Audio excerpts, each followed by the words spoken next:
அம்மா என்னம்மா பண்ண போறீங்க? காரமணி பாயாசம் வைக்க போகிறோம்மா. என்ன புதுசாக இருக்கேன்? ஆமாம், எல்லாரும் சேமியா பாயாசம், ஜவ்வரிசி பாயாசம், பாசிப்பருப்பு பாயாசம், ரவை பாயாசம், அரிசி பாயாசம், அவுள் பாயாசம் எல்லாமே வைப்பாங்க. ஆனால் நான் ஒரு வித்தியாசமாக காரமணி பாயாசம் வைக்க போகிறேன். வாங்க பார்க்கலாம். ஆமாம்,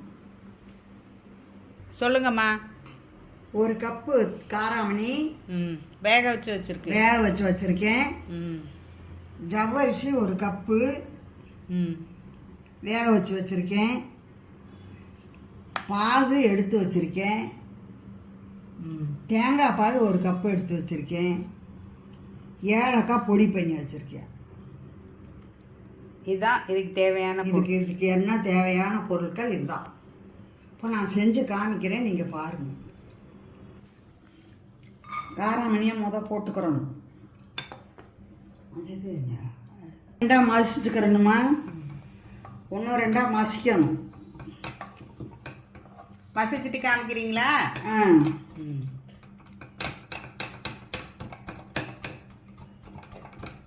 மசிச்சுட்டிங்களாம்மா? மசிச்சாச்சுமா, அவ்வளோதாம்மா.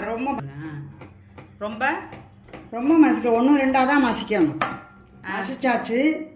இப்போ இதில் அடுப்பை பற்ற வச்சுக்கிட்டு வெள்ளைப்பாகை ஊற்றணும். வெள்ளைப்பாகு போடலாம், இல்லை நாட்டு சர்க்கரை போடலாமா?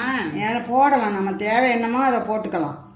இப்போ நான் வெள்ளைப்பாகு ஊற்றுறேன். வெள்ளைப்பாகு தான் காய்ச்சி வச்சுருக்கேன், அது ஊற்றுறேன். வடிகட்டி எல்லாமே தயாராக வச்சுருக்கிறேன். சும்மா கரைஞ்சா போதும் என்னம்மா? பாகு பதமெல்லாம் இல்லை. ஆமாம் ஆமாம், சும்மா அப்படியே கரைச்சி விட்டு அடுப்பை பற்ற வச்சு முதவே பற்ற வச்சோம்னா தீஞ்சிடும். இதை நல்லா இது பண்ணிக்கிட்டு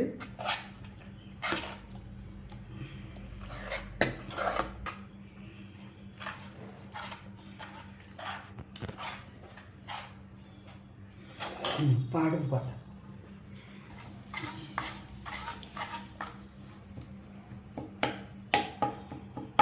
நல்லா ஒரு கொதி வந்தோடனே ஜவ்வரிசியை போடணும். ஜவ்வரிசியை வேக வச்சு வச்சுருக்கேன், அதை போடணும்.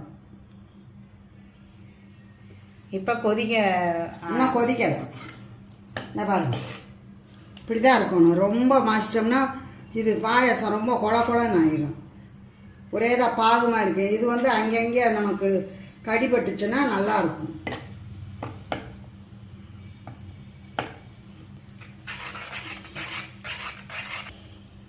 எல்லாமே வேக வச்சு ரெடி பண்ணி வச்சுட்டு நீங்கள் ஸ்டார்ட் பண்ணியிருக்கீங்க. ஆமாம் ஆமாம், ரொம்ப லேட் ஆகிரும்ல. அதனால இப்போ கொஞ்சம் பாகு வாடை போகவும் ஜவ்வரிசியை போடணும். ஏற்கனவே பால் காய்ச்சிருக்கு, இருந்தாலும் கொஞ்சம் போகணும் வெள்ளைப்பாகு. அந்த காராமணியோட இந்த வெல்லம் சேரணும். இந்த பாருங்கள், சேர்ந்து பல்ல கரைஞ்சிருச்சு பாருங்க. ஒன்று ரெண்டு இருக்கும், அதனால் பரவாயில்ல. அதெல்லாம் ஒரு தப்பு இல்லை, வெந்தது தானே.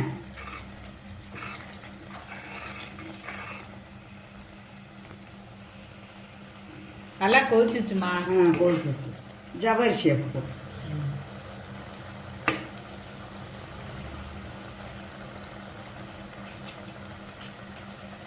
சிம்மில் வைங்க.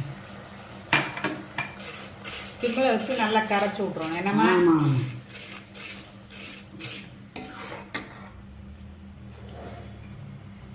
கலரே டிஃப்ரெண்ட்டாக இருக்குது. நல்ல சத்தும் கூட நம்மளுக்கு. இது காராமணி ரொம்ப இது இல்லை, அது என்னது, புரோட்டீன். பயறு தான் இப்போ அதிகமாக சாப்பிட்றாங்க எல்லாரும். வெயிட் லாஸுக்கு புரோட்டீன் சாப்பிட்றாங்க. கொஞ்ச நேரம் அந்த ஜவ்வரிசியில் எல்லாமே போய் சேரும். ஐயோ கொட்டுது. எல்லாமே வெந்துருச்சுமா. ஏற்கனவே பால் வேறு வாடையெல்லாம் போயிருச்சு. இப்போ தேங்காய் பால் ஊற்றுறேன் பாருங்க.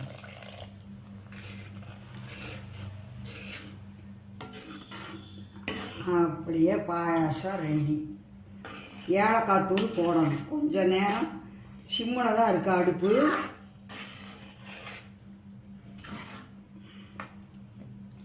1 கப்பு தேங்காய் பால்.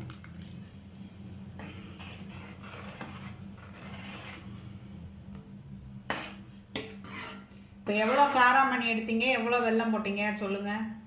1 கப்பு காராமணிமா, இந்த கப்பில், இந்த கப்பில் 1 கப்பு தேங்காய் பால்.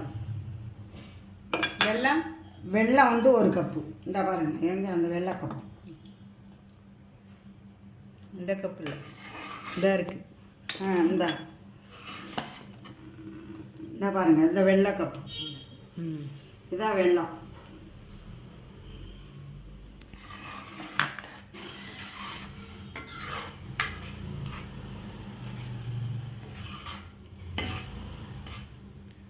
இந்த பாருங்க ஏலக்காய் சுகரோட அரைச்சி வச்சுருக்கேன். தானாக அரைச்சா அரைக்கூடாது, அதனால் சுகரோடு அரைச்சி வச்சுருக்கேன்.